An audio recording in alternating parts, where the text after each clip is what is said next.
کہ اگر آپ حجر اسود تک نہیں پہنچ سکتے ہاتھوں کو اٹھا کر بوسہ دیا آپ نے حجر اسود کو گویا چھو لیا۔ اور حج میں کیا ہے؟ طواف ہے۔ اور حج میں کیا ہے؟ صفا اور مروہ کے بیچ سعی کرنا۔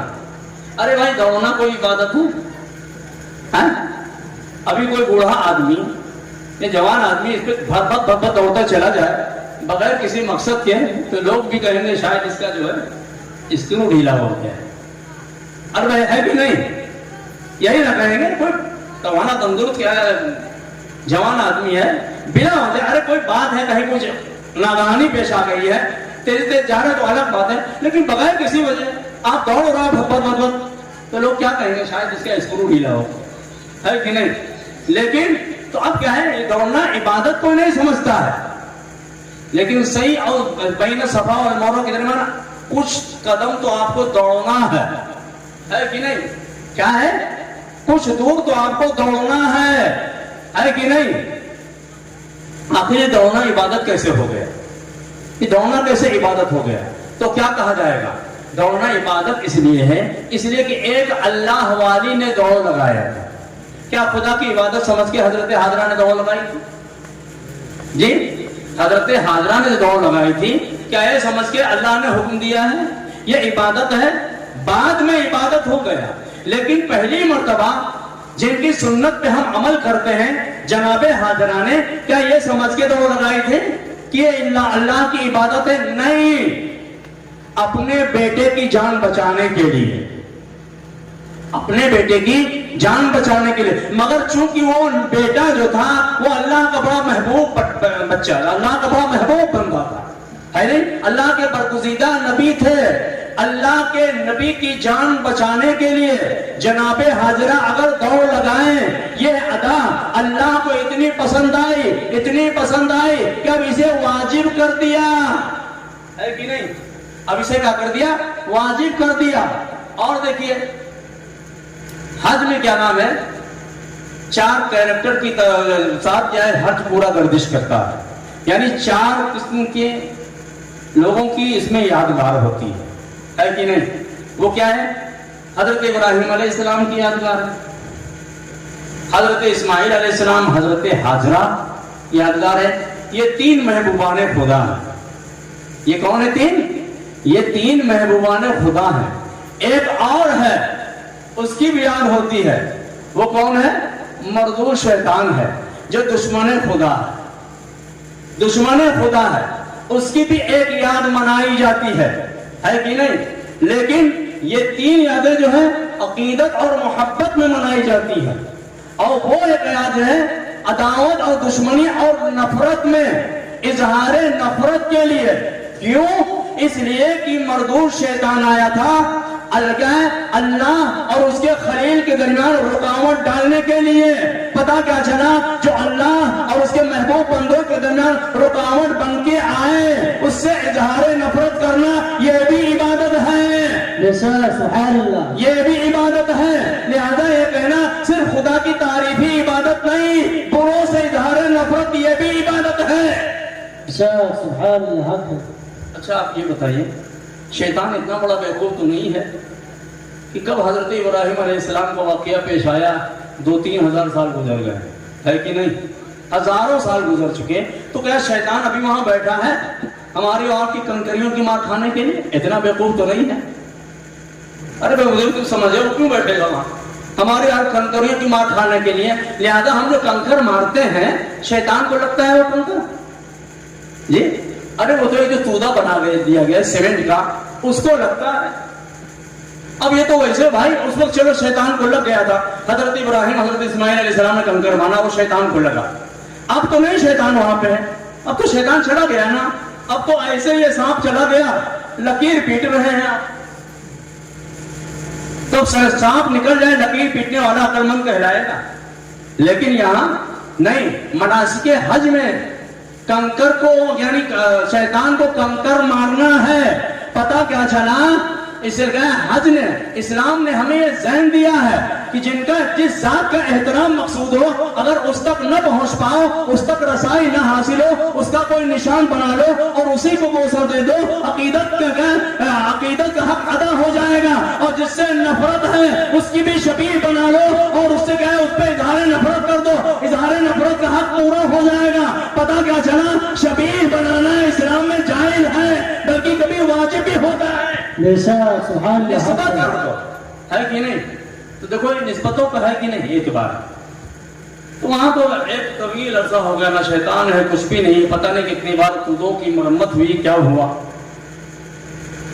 تو اگر وہاں اس تودے کو کنکر مارنا شیطان کو کنکر مارنا ہے اور دور سے حجر اسود کو ہاتھ اٹھا کر کے اپنے ہاتھوں کو چھونا, حجر اسود کو چھونا ہے, تو آج چونکہ ہر کس و ناقص کی رسائی میں نہیں ہے کہ وہ مولا امام حسین علیہ السلام کے روضہ اقدس تک پہنچ جائے, ہے کہ نہیں؟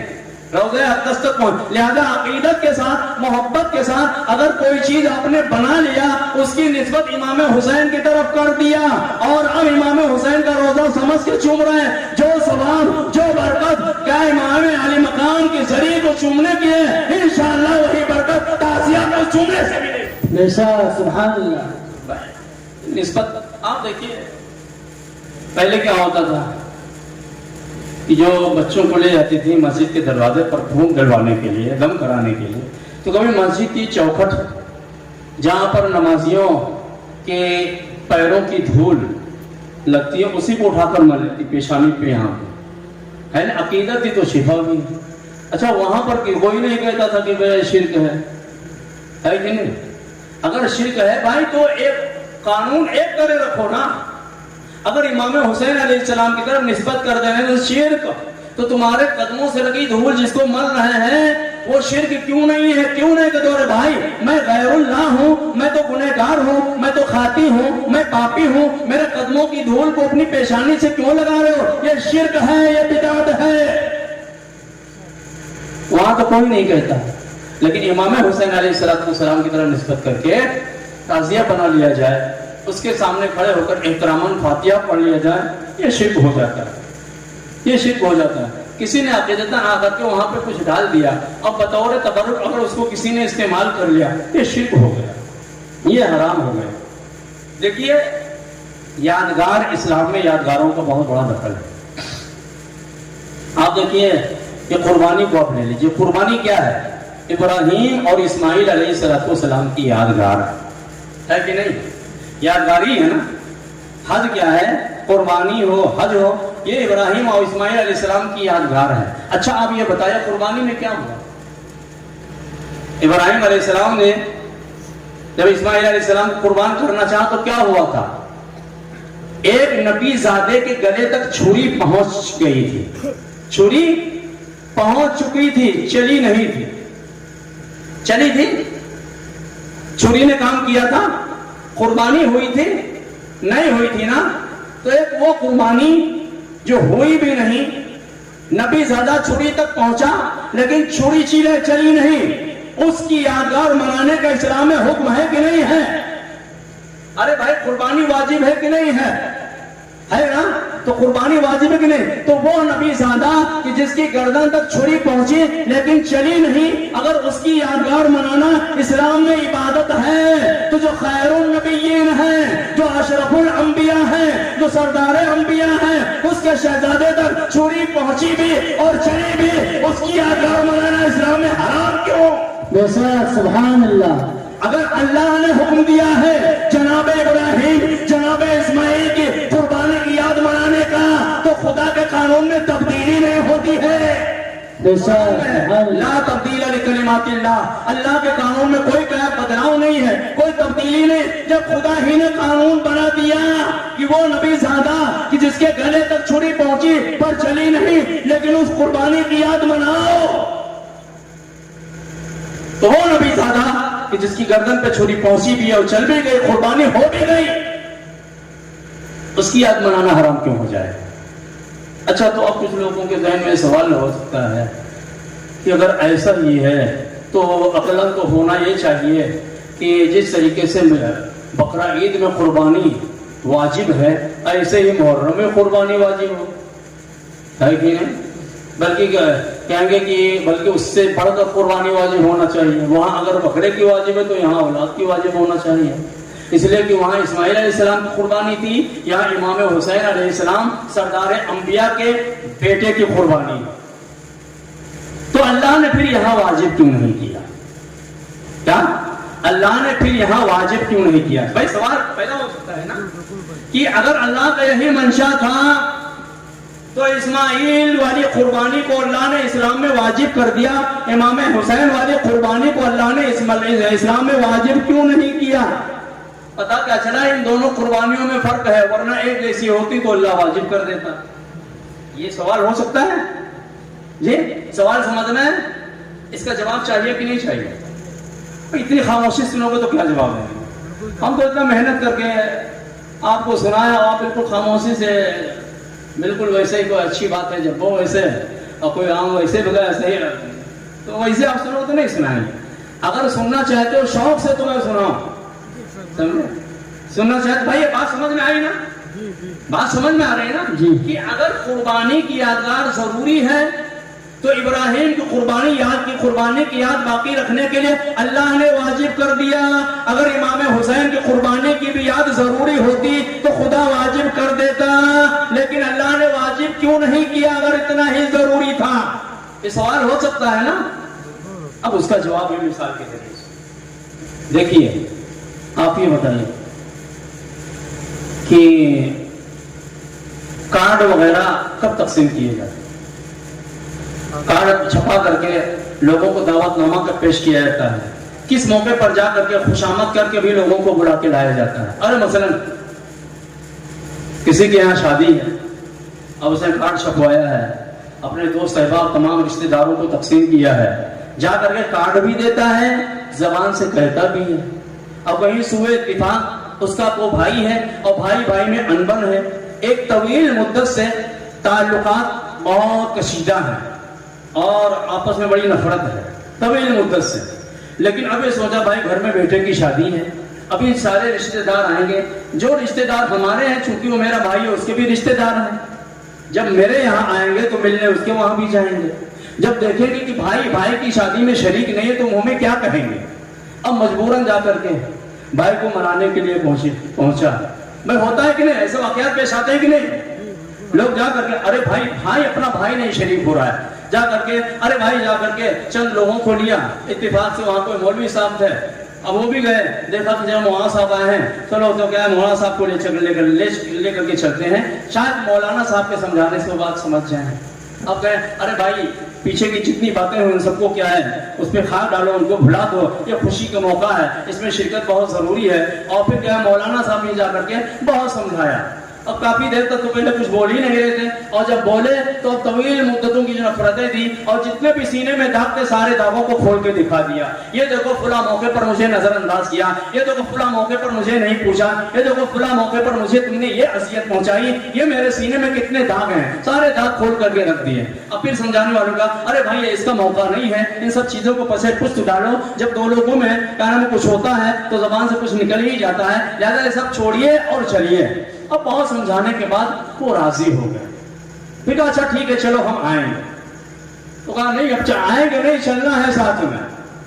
اب بڑی منت و سماجت بات چل رہے ہیں، لیکن راستے میں کیا قدم کہیں ٹھٹک جا رہے ہیں. ایک طویل مدت ہو گئی بھائی کے گھر گئے نہیں ہیں، جاتے جاتے بس صدر دروازے پہنچے تو وہیں جا کے کھڑے ہو گئے، ٹھیک ہے چلو ہم آ رہے ہیں. پھر کوشش کیا نہیں ابھی میں ساتھ میں چلنا. پتہ کیا چلا جب خوش ہے نہیں اس موقع پر کارڈ بھی دیے جاتے ہیں، اگر کارڈ پر دعوت نہ قبول کرے تو زور بھی دیا جاتا ہے کہ نہیں، جبر بھی کیا جاتا ہے اور ساری رنجشوں کو فراموش کر دیا جاتا ہے.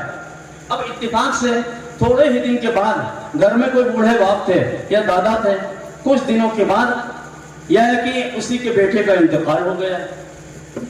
اب اس موقع پر آپ بتائیے، اس موقع پر جا کر کے کارڈ دیا جائے گا اپنے بھائی کو، بھائی ہمارا بیٹا دنیا سے چلا گیا، رخصت ہو گیا ہے، اس کے جنازے میں شرکت کرنے کے لیے ہم دعوت دینے، یہ کارڈ ہے. کوئی جا کر کے دعوت دیتا ہے، جا کے گھر میں کہتا ہے؟ نہیں. ایسے موقع کے لیے صرف ایک مسجد کا اعلان ہی کافی ہوتا ہے. ہے کہ نہیں؟ اور اس اعلان ہی پر چاہے کتنی ہی زیادہ دشمنی کیوں نہ ہو، اگر ذرہ برابر انسانیت ہے، چاہے کتنا ہی بڑا بھائی دشمن کیوں نہ بن گیا ہو، مگر چونکہ بیٹے کا انتقال ہوا بغیر بلائے جاتا ہے، ہے کہ نہیں؟ بغیر بلائے۔ پتہ کیا چلا؟ ذہن یہ ملا خوشی کے موقع پر دعوت پیش کی جاتی ہے، خوشی کے موقع پر کارڈ پیش کیا جاتا ہے، نہ آنے پر جبر بھی کیا جاتا ہے، منت و سماجت بھی کی جاتی ہے، لیکن جب غم کا موقع ہو تو دعوت نہیں، بلاوا نہیں، محل مسجد کا اعلان کافی ہوتا ہے۔ اب دیکھیے جناب اسماعیل علیہ السلام کی قربانی، حضرت اسماعیل علیہ السلام نے، پوری ابراہیم علیہ السلام نے جو کچھ کرنا تھا کر دیا، کر گزرے، لیکن مشیت باری تعالیٰ میں یہ تھا کہ نہیں اسماعیل کو بچانا ہے اور انہی کی نسل سے ذبح عظیم کو پیش ہونا ہے کہ نہیں؟ تو اس موقع پر جو اسماعیل علیہ السلام قربان ہونے والے تھے، اللہ نے ان کو ایک نئی زندگی عطا کیا، ذبح ہونے سے بچایا۔ اب بتائیے یہ موقع خوشی کا ہے یا غم کا ہے؟ جی، ایک نبی کی جان بچی جو بالکل قربان ہونے والے تھے، نئی زندگی ملی، یہ خوشی کا موقع ہے نا؟ لہذا خوشی کے موقع پر جس طریقے سے شادی کے موقع پر بھائی کو کارڈ بھی دیا، نہ آنے پر منانے بھی گئے، نہیں مانے تو منت سماجت بھی کیا، جبر بھی کیا، بھائی چلنا ہے، اسی طریقے سے چونکہ اسماعیل علیہ السلام کی قربانی کے موقع پر وہ خوشی کا موقع تھا، لہذا اللہ تعالیٰ نے کوئی امت مسلمہ کو واجب کر دیا۔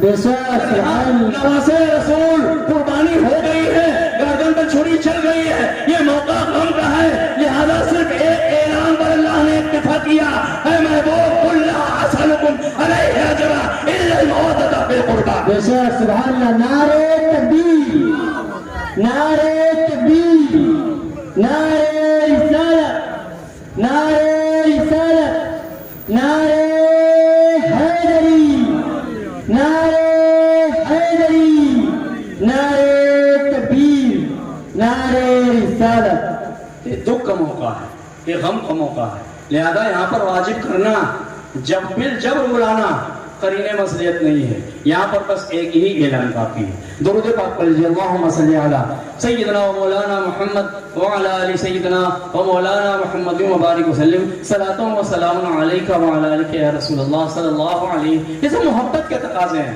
اور محبت کو ایسی چیز نہیں ہے کہ جو پڑھنے سے سمجھ میں آئے، محبت کو ایسی چیز نہیں ہے جو سمجھانے سے سمجھ میں آئے، محبت کو ایسی چیز نہیں ہے جو کاپی کتب گگائے جو کتابوں میں لکھی جائے، محبت کو ایسی چیز نہیں کہ جس کو کاپی قلم سے لکھا جائے، اس لیے کہ کاپی قلم پہ لکھنے والی چیز ہے ہی نہیں، اس لیے کہ کاپی قلم کا معاملہ تو یہ ہے کہ کبھی لوگ مانگنے پر بھی نہیں دیتے ہیں۔ جب ضرورت پیش آتی ہے رسول اللہ کہتے ہیں کہ آپ کتاب قلم لاؤ، لیکن لوگ نہیں دیتے ہیں، تو کتابی معاملہ نہیں ہے، یہ سمجھنے کا معاملہ ہے، یہ سمجھنے کا معاملہ۔ اچھا آپ یہ بتائیے، دیکھیے یہ سب کیا ہے؟ محبت عقیدت کا معاملہ، تو اس میں جبر نہیں ہوتی ہے کہ نہیں؟ جس کو جس سے محبت ہوتی ہے اس کی دکھ اور خوشی میں کیا شامل ہوتا ہے۔ مثال کے طور پر آپ ایک مثال سے سمجھیے کہ آپ کو کوئی عزیز ہے، ان کے گھر میں جو جوان بیٹا تھا اس کی شادی تھی، اتفاق سے انہوں نے مجھ کو بھی پیغام دیا کہ مولانا صاحب آپ کو بھی شرکت کرنی ہے۔ تمام دوست احباب کو کارڈ تقسیم ہو گئے اور سب کو زور دے کے کہا گیا تاکیدی طور پہ کہ میرا پہلا بیٹا ہے، اس کی شادی ہے، اس میں ضرور شرکت کرنا۔ اب جو شادی کی تاریخ فکس تھی، وہ جب تاریخ آ گئی ہم بھی نکل کے چلے۔ اب جب وہاں گھر پہ پہنچے، اب دیکھتے کیا ہیں، ہم تو گئے تھے کہ وہاں پر مہمانوں کا ہجوم ہوگا، رشتہ داروں کا ہجوم ہوگا، خوشیوں کا سما ہوگا، ڈیکوریشن ہوگا، خوشیوں کا ایک ماحول ہوگا، لیکن اب جب گھر پہ پہنچتے ہیں تو وہاں سناٹا تاری ہے، وہاں غم کی لہر دوڑ رہی ہے، غم کی فضا قائم ہے۔ اب پوچھا بھائی معاملہ کیا ہے؟ بھائی شادی کا ماحول، یہ غم کی لہر کیسی؟ تو کیا کہا رہے، کیا بتائیں؟ وہ جو بیٹا ہے نا اس کا ماموں لندن میں رہتا تھا، آج اتفاق سے آج ہی اس کو اٹیک پڑا اور وہ دنیا سے رخصت ہو گیا، لہذا شادی کینسل کر دی گئی ہے۔ شادی شادی ملتوی کر دی گئی، شادی کا پروگرام کینسل کر دیا گیا۔ پتا کیا چلا کہ غم کے موقع پر، خوشیوں کے موقع پروگرام کو کینسل کر دینا یہ فطرت انسانی ہے۔ لہذا جو کہتے ہیں ایام محرم میں شادی کرنا چاہیے، وہ فطرت انسانی سے دور ہے۔ بے شک، سبحان اللہ۔ اب دیکھا کہ ٹھیک ہے آپ چلے ہی آئے ہیں تو چونکہ غم کا موقع ہے، چلیے ہم فاتحہ خوانی کرتے ہیں اور اس میں کچھ اثار ثواب کی محفل منعقد کرتے ہیں، کچھ آپ بیان کر دیجئے۔ چلو محفل بھی ہو گئی، بیان ہو گیا، اور پھر ہم چلے آئے اپنے گھر۔ 6 مہینے کے بعد پھر اسی بیٹے کی شادی کی تاریخ منعقد ہوئی اور پھر دعوت نامہ آیا کہ بھائی آپ کو شرکت کرنا ہی ہے، آپ کے بغیر ہمارا نکاح خوانی نہیں ہوگی، آپ کی شرکت بہت ضروری ہے، سارے مہمان بھی آ رہے ہیں۔ پھر اسی تاریخ میں پہنچے۔ اچھا اب دیکھو کہ میت کہاں ہوئی تھی؟ وطن میں نہیں ہوئی تھی، وطن میں نہیں، بلکہ اس کا ماموں جو قریبی تھا، عزیز تھا، رشتہ دار تھا، وہ لندن میں رہ رہا تھا۔ میت وہاں پہ ہوئی تھی، وطن میں نہیں، مگر چونکہ اپنے کا غم تھا، اپنے کی موت تھی، لہذا لندن میں ہو رہی ہے لیکن اس کے اثرات یہاں پہ ہیں۔ موت وہاں ہوئی ہے، شادی کا پروگرام یہاں پہ منسوخ ہو رہا ہے، شادی کا پروگرام یہاں پہ ملتوی، کیوں؟ اس لیے کہ وہ اپنا ہے کہ نہیں؟ اب جب دوبارہ انہوں نے منعقد کیا، اب اسی تاریخ میں پھر ہم آ رہے ہیں۔ اب جب دیکھیں جیسے گاؤں میں پہنچے، گھر کے قریب 10-20 گز کیا ہے دور تھا جن کے گھر پہ ہمیں جانا تھا، اس سے پہلے دیکھا کہ پڑوسی کے گھر سے ایک میت نکل کے جا رہی ہے۔ اب پھر میں نے سوچا لگتا ہے اس بار بھی آنا میرا بیکار ہوا، کرایہ خرچہ سب کیا ہے ضائع ہو گیا، اس بار بھی لگتا ہے شادی منسوخ ہو گئی۔ پچھلی بار تو لندن میں میت ہوئی تھی تو شادی منسوخ ہے، تو پڑوس کا معاملہ ہے۔ لیکن اب جب گھر پہ گئے تو وہاں پر مہمانوں کا ہجوم ہے، خوشیوں کا سما ہے، شادیوں کی تیاری، شادی کی تیاریاں ہیں۔ اب پوچھا رہے بھائی کیا معاملہ، شادی وادی ہے کہ نہیں؟ تو کہا بھائی کیوں نہیں ہے، شادی کی تو تیاری ہے۔ تو کہا ارے ابھی تو پڑوس سے میت نکل کے گئی ہے۔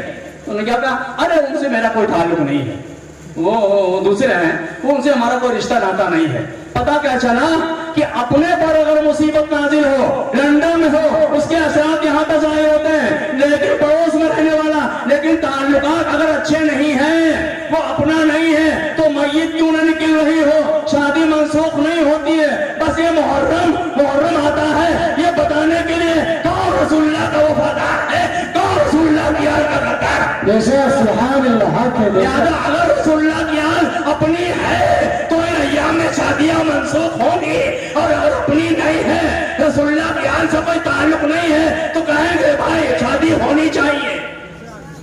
بھائی بات سمجھ رہے ہو نہیں سمجھ رہے؟ ابھی لوگ کہتے ہیں محرم میں شادیاں کرو، مزے ہی مزے ہیں جی، مزے ہیں، شادی ہال سستا ملے گا، فلاں چیز سستا ملے گی، فلاں چیز سستے ملے گی، مزے ہی مزے رہیں گے۔ یہ کون کہہ رہے ہیں؟ بغیرت مولوی ملا کہہ رہے ہیں۔ یہ فطرت انسانی ہے کہ نہیں؟ درود پاک پڑھ لیجیے، اللہم صلی علی سیدنا و مولانا محمد وعلی آل سیدنا و مولانا محمد وبارک وسلم علیک یا رسول اللہ صلی اللہ علیہ وآلہ وسلم۔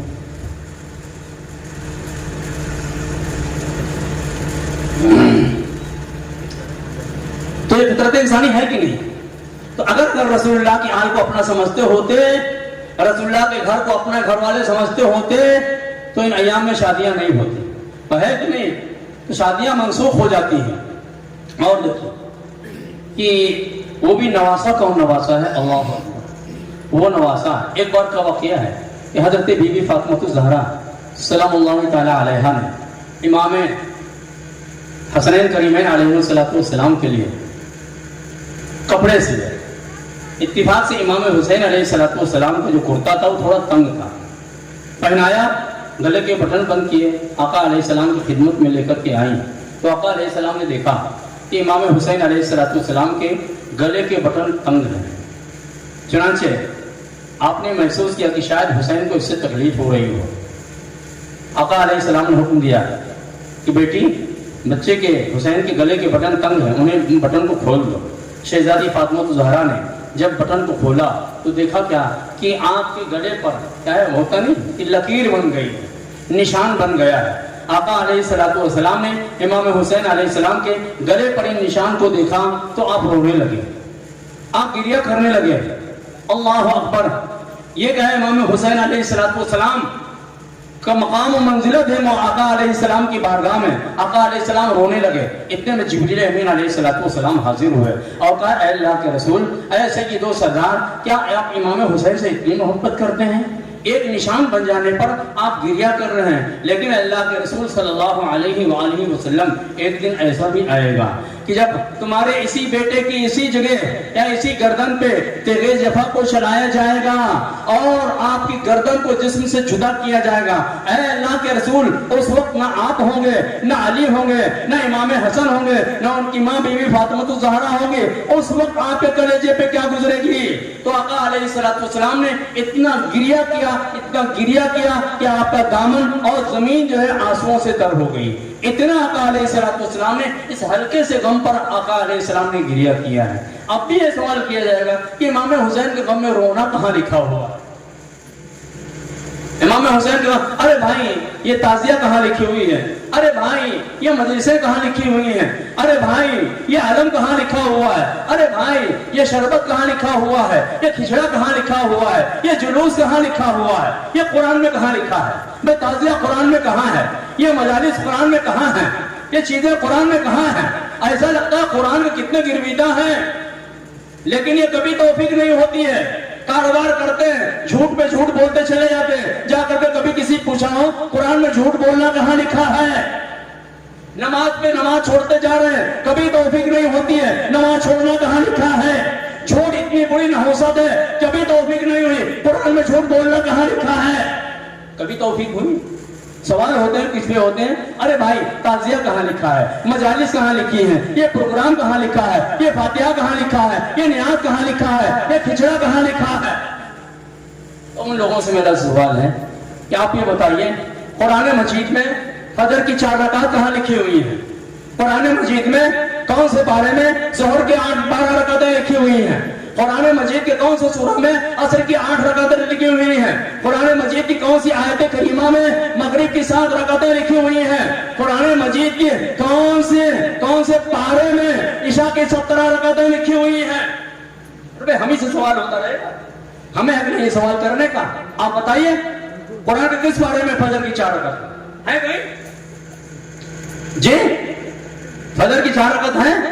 تو میرا سوال ہے بھائی آپ دکھاؤ کہاں لکھا ہے فجر کی 4 رکعت؟ کہاں پہ لکھا ہے کہ اگر کوئی جانور لنگڑا ہو قربانی نہیں کر سکتے؟ قرآن کی کون سی آیت میں لکھا ہوا ہے بھائی؟ کون سی آیت میں لکھا ہوا ہے روزے کی حالت میں سگریٹ پی لو تو روزہ ٹوٹ جائے گا؟ قرآن کی کون سی آیت میں؟ ارے بھائی تو کیا کہیں گے؟ یہی نہ جواب دیں گے ارے چونکہ ان سب چیزوں کے تعلق سے فجر کی نماز 4 رکعت ہے، ظہر کی نماز 12 رکعت ہے، عصر کی نماز 8 رکعت ہے، مغرب کی نماز 7 رکعت ہے، عشاء کی نماز 17 رکعت ہے، اس پہ عمل رسول ہے.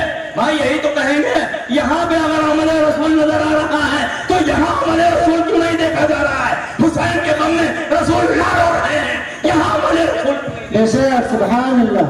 لہذا میرا جواب یہ ہے کہ جہاں پر قرآن مجید کی جس آیت کریمہ میں قرآن مجید کے جس پارے میں فجر کی 4 رکعت لکھی ہوئی ہے، ظہر کی 12 رکعت لکھی ہوئی ہے، عصر کی 8 رکعت لکھی ہوئی ہے، اسی کے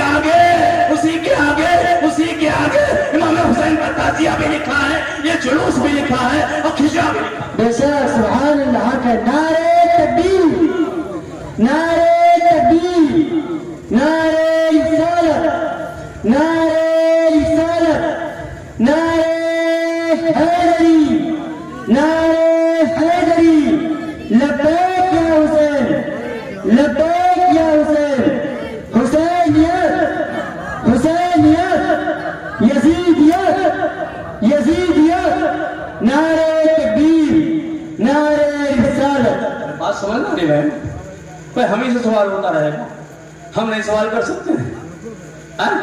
ہم نہیں سوال کر سکتے ہیں؟ تو کیا کہا کہ یہ عمل رسول ہے، چونکہ رسول اللہ نے ایسا کیا ہے، رسول اللہ نے کیا ہے تو رسول اللہ نے امام حسین کو پشت پہ بھی تو سوار کیا ہے. یہ سنت کیوں نظر نہیں آتی ہے؟ امام حسین علیہ السلام نے آئین خطبے کے عالم میں امام حسین کو آغوش میں بھی تو اٹھایا ہے. آج ہم مولا امام حسین کے وجود کو نہیں پا سکتے، مولا امام حسین علیہ السلام کے ذریعے تک نہیں پہنچ سکتے. ہم وہ سنت رسول مولا امام حسین علیہ السلام کے جسد عصمت کو نپا کر نہیں ادا کر سکتے، تو ہم شبیہ بنا کر روضہ امام حسین کی شبیہ بنا کر کندھوں پہ سوار کر کے